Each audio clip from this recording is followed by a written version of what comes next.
حضرات، عشاء کے وقت سے آپ حضرات تشریف فرما ہیں اور اس جلسے کو سماعت کر رہے ہیں۔ بہت سی کئی تقریریں سنی آپ نے، نعتیں سنی، ابھی آپ حضرات نے اعلیٰ حضرت کی نعت سنی اور سیدہ پاک رضی اللہ تعالی عنہ کی منقبت سماعت کی آپ نے بہت ہی اچھے انداز میں۔ اور ابھی اس جلسے کے خصوصی مقرر بہت ہی اچھے مقرر ہیں، اچھے عالم دین ہیں، مولانا ذاکر حسین صاحب جو گیا سے تشریف لائے ہیں، ان کی تقریر آپ حضرات کو سننا ہے کیونکہ میری کوئی طبیعت نہیں ٹھیک ہے۔ میں تو آنے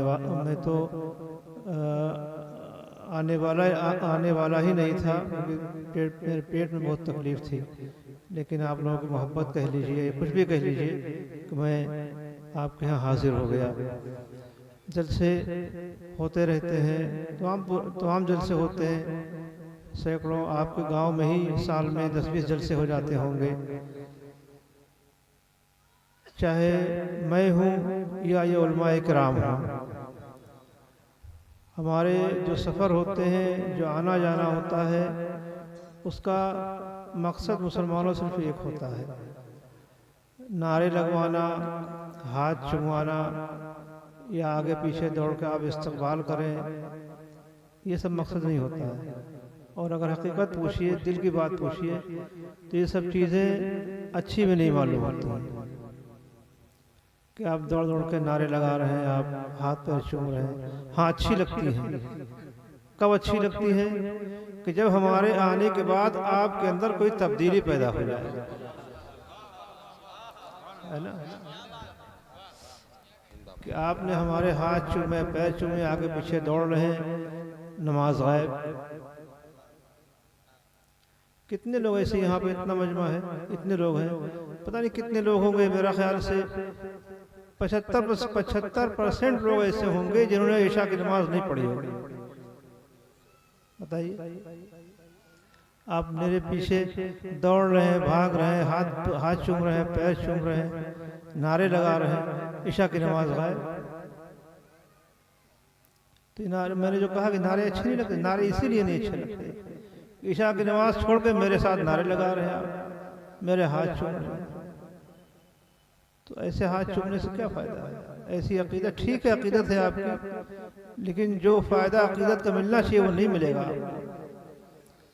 کاش کہ آپ عشاء کی نماز پڑھ کے آئے ہوتے اور عشاء کی نماز پڑھ کے اس جلسے میں آپ بیٹھے ہوتے، ان علماء کی زیارت کی ہوتی آپ نے، اور اس کے بعد میرے ہاتھوں کو چومتے اور پھر فجر کی نماز باجماعت پڑھتے آپ، تو آپ کو ہاتھ پیر چومنے کا اور علماء کی زیارت کا فائدہ ہی کچھ اور ہوتا ہے۔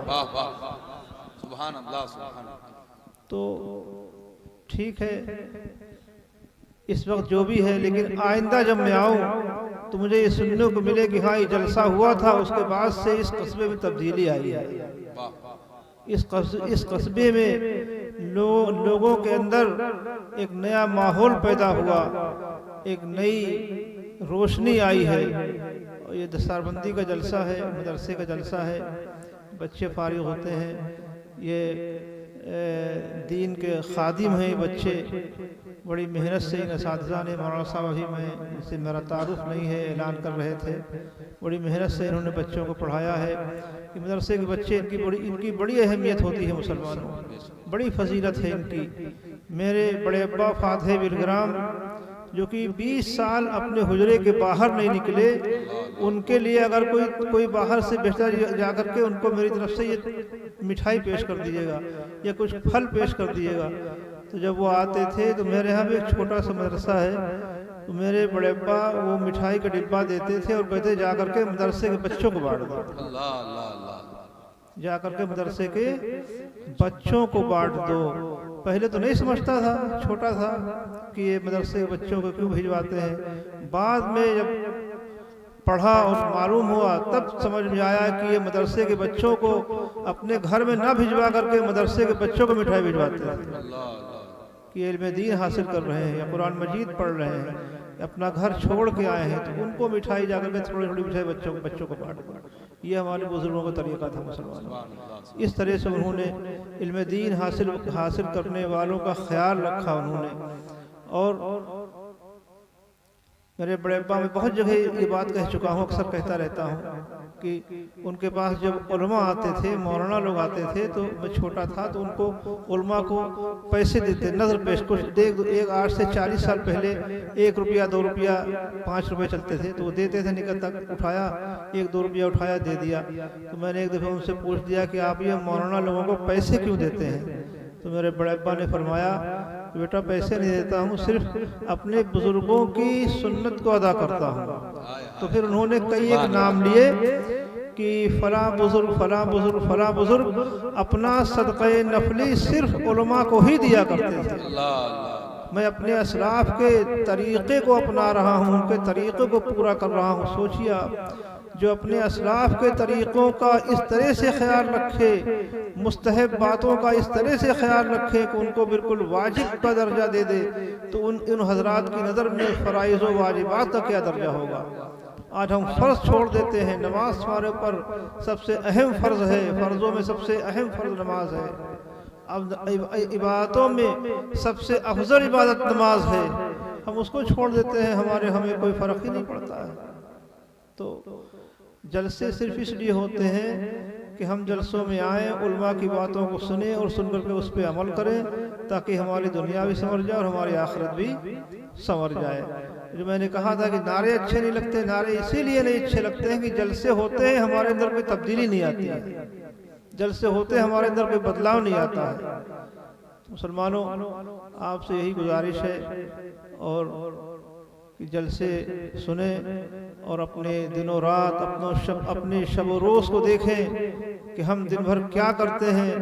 دن بھر ہم نے کمایا، 12 گھنٹے ہم نے اپنی کمائی میں خرچ کیے، لیکن آدھا گھنٹہ سب نمازیں ملا کر کتنا ٹائم لگتا ہے؟ 1 گھنٹے کا ٹائم لگے گا 5 وقت نماز میں، 1 گھنٹہ آپ اللہ کی عبادت کے لیے نکال سکتے ہیں۔ 24 گھنٹے تو آپ دن رات سونے میں، کھانے میں، کاروبار میں نکالتے ہیں، تو 1 گھنٹہ اللہ کی عبادت کے لیے نکال لیجیے، کم سے کم نماز پابندی سے پڑھیے۔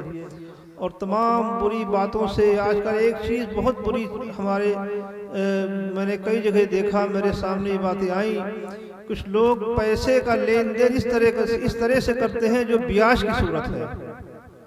بہت اچھے میں نے لوگوں کو دیکھا، پڑھے لکھے بھی ہیں، حاجی بھی ہیں، نمازی بھی ہیں، لیکن جب معلوم ہوا کہ پیسہ وہ اس طرح سے ادھار دیتے ہیں جو بیاج کی صورت ہے، اس کو بیاج نہیں سمجھتے، کہتے ہیں نفع ہے۔ تو اگر کسی کو لین دین آپ کو کرنا ہو، کسی کو ادھار دینا ہو، اس سے لینا ہو، اگر آپ کی سمجھ میں یہ نہیں آ رہا ہے کہ یہ جائز ہے یا نہیں جائز ہے، تو آپ کسی عالم کے پاس جائیے اور ان سے معلوم کیجئے کہ میں نے ان کو پیسہ اپنے کاروبار کے لیے دیا ہے اور ان سے میں نے اس طرح سے نفع لینے کے لیے کہا ہے، شرعاً یہ نفع جائز ہے یا یہ سود ہے؟ بہت سی باتیں، بہت سے معاملات میرے سامنے اس طرح کے آئے، جب میں نے اس کو پوچھا، معلوم کیا، تو پتہ چلا یہ تو بیاج کی صورت ہے۔ اتنی بڑی داڑھی، حاجی، نمازی، سب کچھ، لیکن بیاج۔ تو اس چیز میں، کاروبار میں، لین دین میں پیسے جو آپ لگائیں کسی دوسرے کو دیں تو پہلے اس کو معلوم کر لیں کہ یہ بیاج تو نہیں ہے، بیاج کی صورت تو نہیں ہے۔ اگر وہ بیاج ہوگا ظاہر سی بات ہے اس پیسے میں تو